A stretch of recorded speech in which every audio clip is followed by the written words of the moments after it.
c'est Charlie. Je suis hyper heureuse de vous retrouver pour une vidéo. Une vidéo bilan lecture.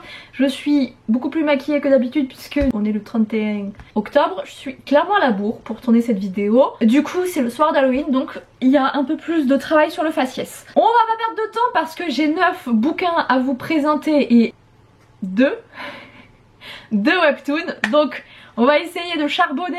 On va commencer par les webtoons, comme ça moi c'est fait. Je vous avoue que les webtoons, je sais plus trop ce que je vous dis ou ne vous dis pas parce que il y en a je les continue juste de les lire, donc je sais jamais si je dois vous en parler parce que sinon ça vous spoil.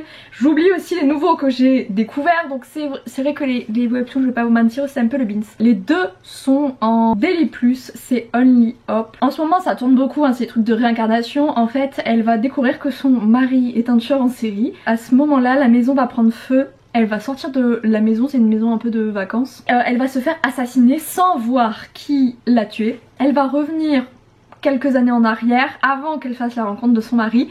Et là, son but, ça va être de découvrir pourquoi il fait ça, de l'empêcher en fait de devenir un tueur en série. Je vous avoue qu'au début, j'ai lu le résumé, j'étais pas convaincue et tout, et je sais pas, je me suis laissée tenter, et heureusement parce que j'avais un peu peur que vous savez ce soit la nana qui a le syndrome du sauveur et qui fasse tout passer avant son mec. C'est pas le cas. Tu te dis tueur en série, tu penses forcément que le type a un problème.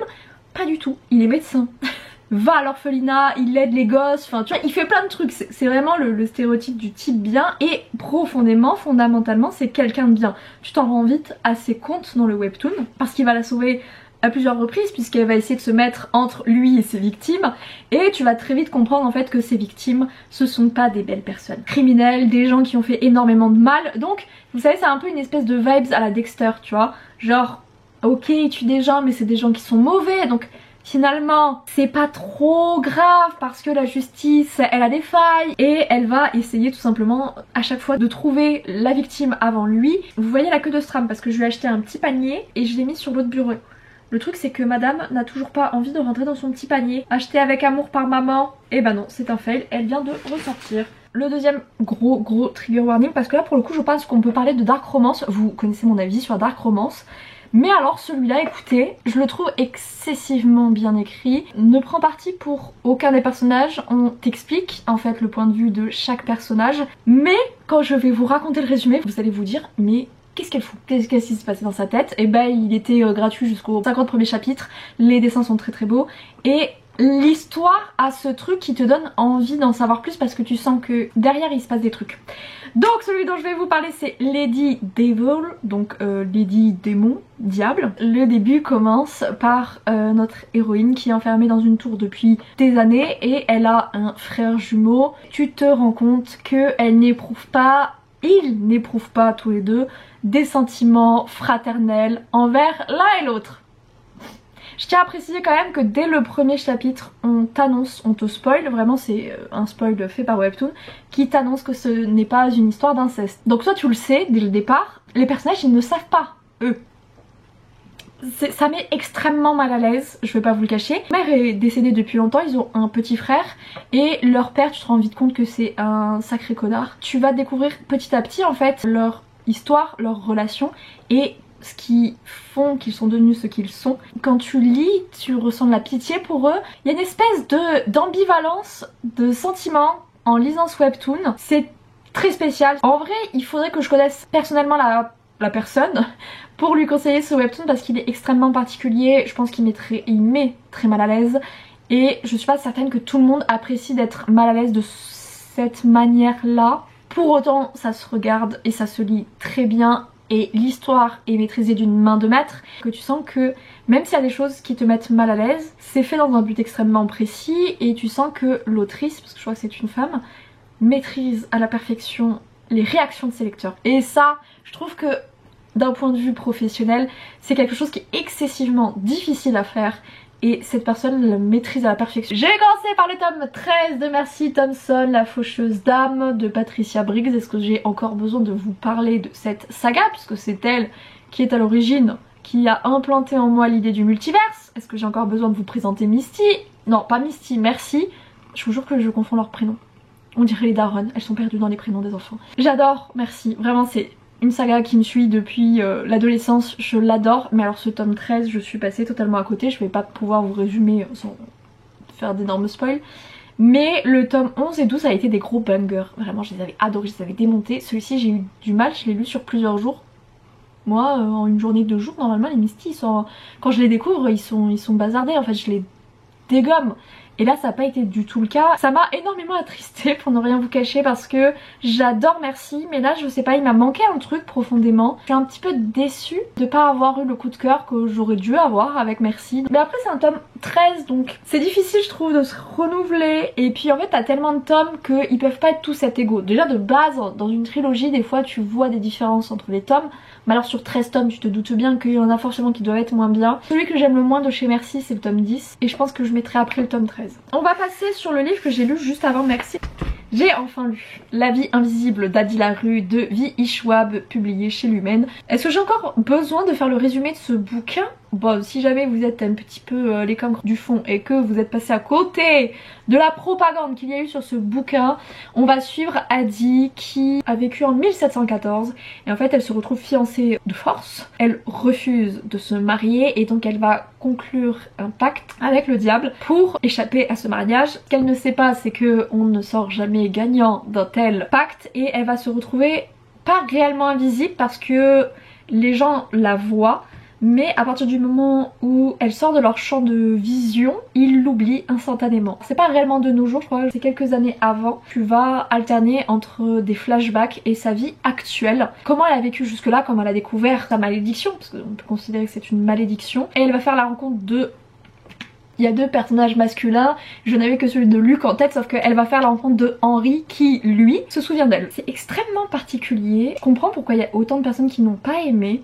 Parce que ça a un rythme très lent, c'est très contemplatif. Mais en fait ça participe énormément à l'ennui aussi que peut ressentir Adi, au fait en fait de traverser les âges, d'être toujours là alors que les autres disparaissent en fait au fur et à mesure parce que elle est immortelle. J'ai adoré, honnêtement ça a été une grosse claque parce que l'écriture est très belle, vraiment très très belle. Il y a une poésie qui se dégage de ce bouquin, je n'ose même pas imaginer le travail de traduction. Ça a été traduit par Sarah Dali. Madame, félicitations à vous parce que je pense que ça n'a pas dû être simple comme travail. J'ai adoré la morale de l'histoire, j'ai adoré la fin. La fin ne conviendra pas à tout le monde, mais alors moi je l'ai adoré. C'était très très chouette à découvrir et je comprends pourquoi autant de gens aiment ce bouquin, même s'il est extrêmement particulier. C'est une espèce de claque monumentale que tu prends en pleine poire. Je me suis beaucoup remise en question après sur ce que j'écris, comment je peux continuer à écrire après avoir lu un tel livre, voilà.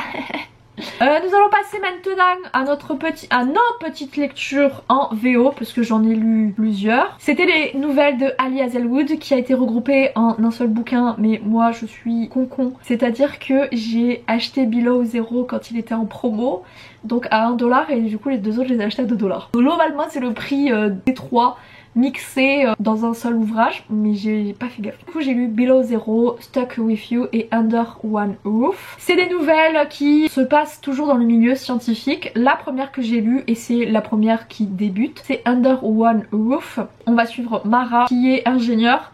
Elle est très amie avec deux copines qui sont parties à l'autre bout du pays, voire pour certaines à l'autre bout du monde.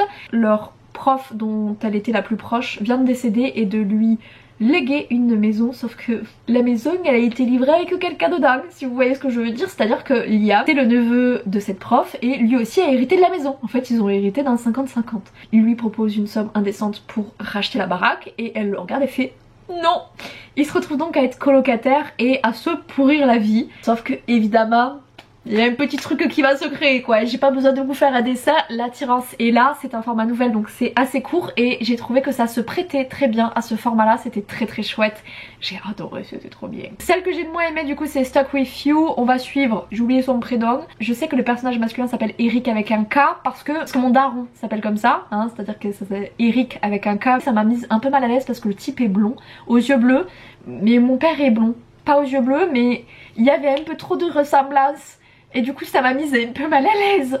Et au-delà de ça, au-delà de cet aspect là évidemment, j'ai trouvé que la romance était peut-être celle qui est moins bien amenée, parce qu'en fait leur relation va éclore en moins de 24 heures. C'est-à-dire qu'ils vont se rencontrer, ça va matcher, ils vont sortir ensemble le soir, ils vont coucher ensemble, et en fait il va se passer un truc du jour au lendemain, elle arrête de lui parler.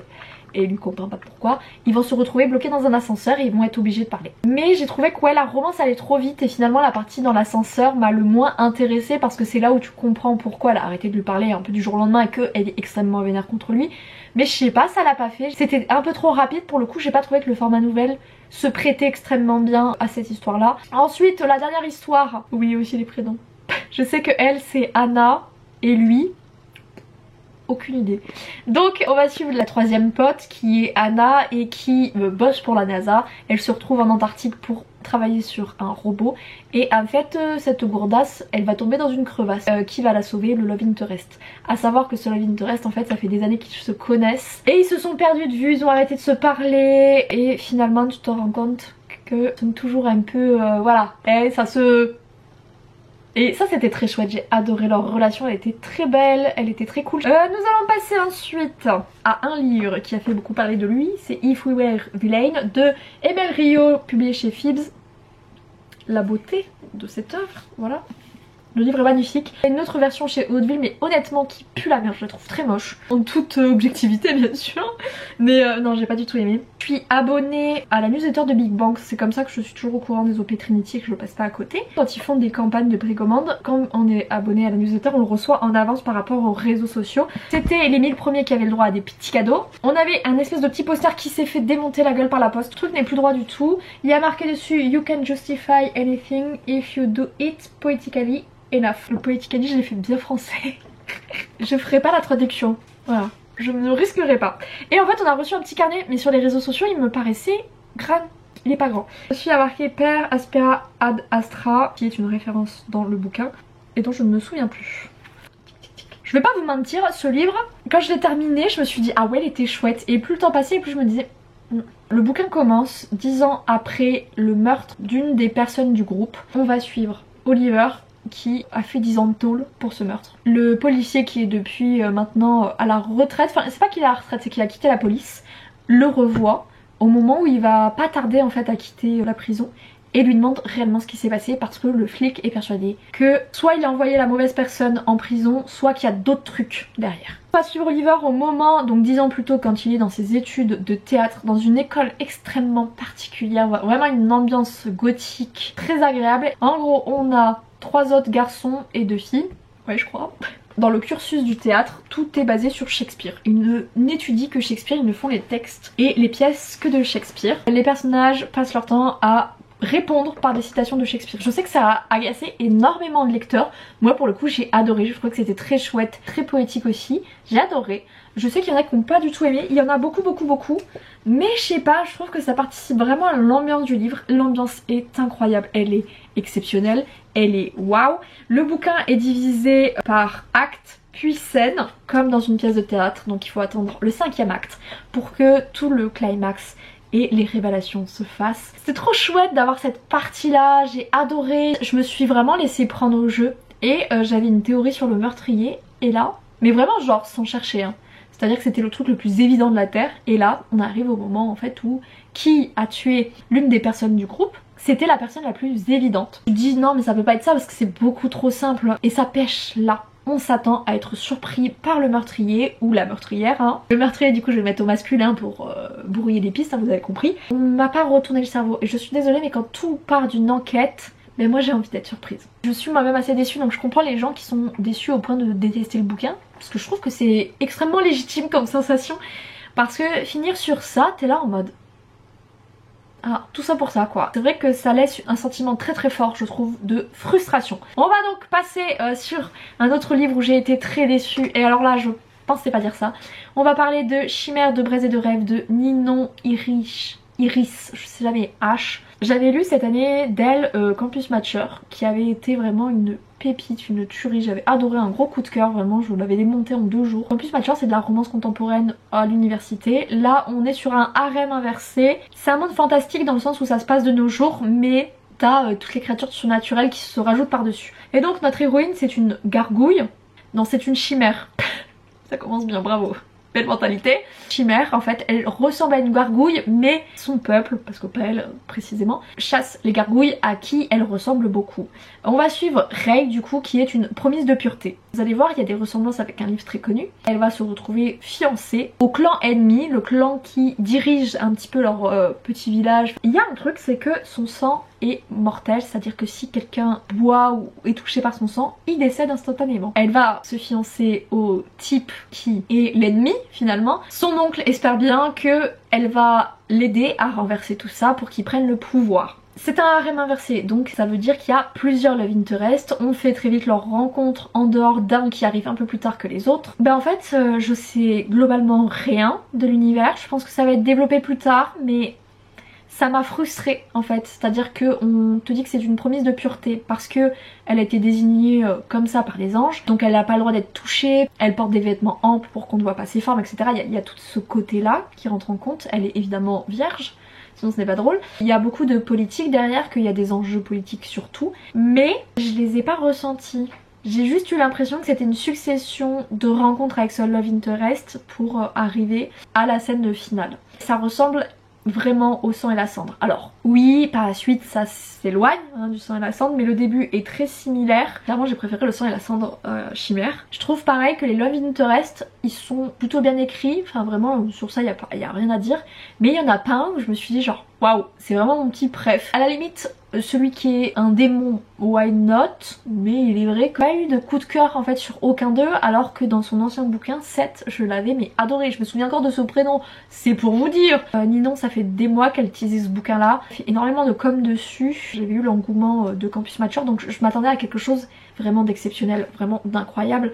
Donc bon, ma foi, ça ne l'a pas fait, ça arrive.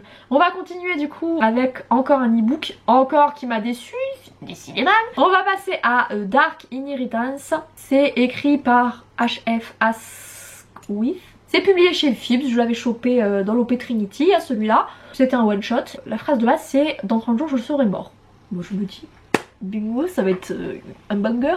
Comment vous dire que à 20% du livre, je savais que ça allait pas être du tout une lecture agréable. Je lui ai mis je crois 2 sur 5 sur Goodreads. Je me suis ennuyée. Aïe aïe aïe aïe aïe. On va suivre le héros dont j'ai déjà oublié le nom. Félix a vu ses 3 grands frères mourir le jour de leurs 18 ans. Il sait que ça va être son tour. Ça se passe dans les années 20, son père est parti à la guerre. Il est maintenant dans un sanatorium en Angleterre. Et lui en fait sent qu'il y a quelque chose qui va pas. En fait je peux rien vous dire sans vous spoil, mais disons que je trouve qu'il y a eu énormément de facilité. Il ne rencontre réellement aucun obstacle. Les obstacles même quand ils sont en face se résolvent extrêmement vite. Mais je trouvais que tout allait très vite dans l'histoire. Félix, j'en avais rien à battre de sa vie. Il y a une romance. Je pense que si on sait pas écrire de la romance, il vaut mieux ne pas en écrire parce que ça se voit. Je m'attendais à un truc un peu plus fameux en fait, un peu plus foufou. Et ça n'a pas été le cas. Et ça a été un peu... une déception, hein, comme on appelle ça dans le jargon. Je voulais terminer avec un truc un petit peu pépite. C'est le tome 2 du Royaume des damnés, donc là c'est le Royaume des maudits, publié chez De Saxus, de Kerry Maniscalco.